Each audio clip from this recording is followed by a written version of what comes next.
அஸ்ஸலாமு அலைக்கும் வரஹ்மத்துல்லாஹி வபரகாத்துஹு. அன்பான அனைத்து உறவுகளுக்கும் இனிய இரவு வணக்கம். இலங்கையில் இதுவரைக்கும் இறந்தவர்களுடைய எண்ணிக்கை 6ஆக அதிகரித்திருக்கிறது. கிட்டத்தட்ட 3000 பேர் இதுவரையிலும் எஃபெக்ட் ஆகியிருக்கிறாங்க அப்படின்னு தெரிவிச்சிருக்கிறாங்க. அதே மாதிரி இன்றைய தினம் மற்றும் நாளைய தினம் மழை பெய்யும் வாய்ப்பு இன்னும் அதிகமாக இருக்கிறதாக தெரிவிச்சிருக்கிறாங்க.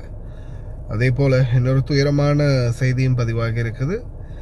கிட்டத்தட்ட ஒரே ஃபேமிலி சேர்ந்த அதே மாதிரி இன்னும் ஒரு சில கூடாரங்களில் தங்கி இருந்த கிட்டத்தட்ட பார்த்திங்கன்னா 112 பேர், அதாவது அந்த அகதிகள் முகாம் மாதிரி அந்த முகாம்களில் தங்கியிருந்து கிட்டத்தட்ட 112 பேர் காசாவில் உயிரிழந்திருக்கிறாங்க. இந்த சம்பவம் வந்து மிகவும் ஒரு வேதனையை கொடுக்கக்கூடிய சம்பவமாக இருக்குது. அதுவும் இஸ்ரேல் வந்து இந்த அமைதி பேச்சுவார்த்தை நடத்திக்கிட்டு இருக்கிற இந்த நேரத்தில் வேணுமென்ற மாதிரியே இந்த மாதிரியான அவங்களுடைய அந்த செயல்பாடை செய்கிறாங்க அப்படின்னும் போது இது வேணுமென்னே அவங்க வந்து ஒரு ஒரு குழப்பத்தை உண்டு பண்ணணும் அப்படின்னே செய்கிற மாதிரி இருக்குது. கிட்டத்தட்ட 112 பேர் ஒரே குடும்பத்தை, ஒரே அந்த பரம்பரையை சேர்ந்தவங்க அப்படின்ற மாதிரியும் தகவல் வெளியாகி இருக்குது. அதே போல் பார்த்திங்கன்னா குவைத்துடைய வானிலையும் ருத்தூபா காலநிலை அதிகரிச்சிருக்குது. அதே மாதிரி இன்னும் சில நாட்களில் மறுபடியும் ருத்தூபாவுடைய தன்மை வந்து இன்னும் அதிகரிக்கும் அப்படின்னு தெரிவிச்சிருக்கிறாங்க. இப்போவே ருத்தூபா பார்த்திங்கன்னா லைட்டாக இருக்குது. நான் சாதாரணமாக நான் நினைக்கிறேன், வீட்டில் இருந்து நடந்து வண்டிக்கு வார அந்த கேப்லேயே லைட்டாக ஒரு அந்த அந்த வெதுவெதுப்பு தன்மை தெரிஞ்சது. வெளியில் நடமாடுறவங்க ரொம்ப கவனம். அதே மாதிரி பார்த்திங்கன்னா அந்த வெப்பம் இந்த நாட்களில் ஹீட்டோட எக்ஸ்ட்ரீம் ஹீட் வந்து இருக்குது அப்படின்னு காலநிலை ஆய்வாளர் தெரிவிச்சிருக்கிறாங்க.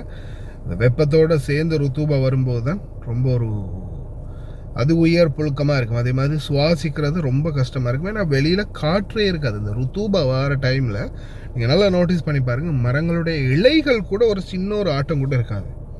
அந்த மாதிரி இருக்கும். எதிர்வரும் நாட்கள் இன்னும் அதிகரிக்கும். ஏன்னா அந்த பேரிச்சம்பழங்கள் பழுக்கிறதுக்காக இந்த காலநிலை ருத்தூபான்றது வாரது இன்னும் அதிகரிக்கும்.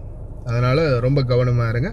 அதே மாதிரி இலங்கையினுடைய நிலைமை தான் வர வர இன்னும் கடுமழை கனமழை பெய்யுது அப்படின்னு தெரிவிக்கிறாங்க. இன்னும் மோசமாக மாறிக்கிட்டு வருது. எல்லாம் வளரைவன் அனைவரையும் பாதுகாக்கட்டும். முடிந்த வரைக்கும் பிரார்த்தனை பண்ணுங்கள். ரொம்ப கவனமாக இருங்க. பார்க்கலாம் என்னதான் நடக்குதுன்னு. உலக ஒரு பக்கம் யுத்தத்தால் மனுஷன் அழிக்கிறான், இன்னொரு பக்கம் இறைவனும் ஏதாவது ஒரு இயற்கை அழிவை கொடுத்து மனுஷன் அழிச்சிட்டு இருக்கிறான். உலகம் எப்போ அழிய போகுதுன்னு தெரியல. அதை நோக்கி போகிற மாதிரியே தான் இருக்குது காலநிலை. பிரார்த்தனை பண்ணுங்க மக்களே, கவனமாக இருங்க. مساكم الله بالخير. و11/8 بإذن الله تعالى راح تنكسر جمرة القيض مع طلوع نجم الجليبين، وهو النجم قبل الأخير من نجوم الصيف، وتبدأ الحرارة تنخفض تدريجيا حتى نصل إلى نجم سهيل بعد 13 يوم في 24/8، وبعدها إن شاء الله راح تكون الأجواء معتدلة بالليل وفيها نسبة برودة آخر الليل في المناطق الصحراوية، لكن الحرارة بالنهار مستمرة ويانا حتى طلوع نجم الصرفة في 13 بإذن الله تعالى.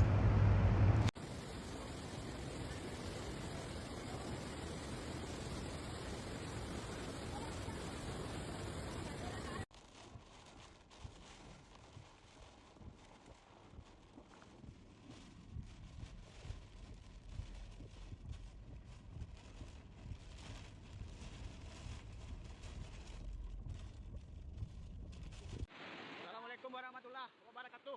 Izin Pak Lurah melaporkan banjir di RT 01 RW 07 Pasar Lalang.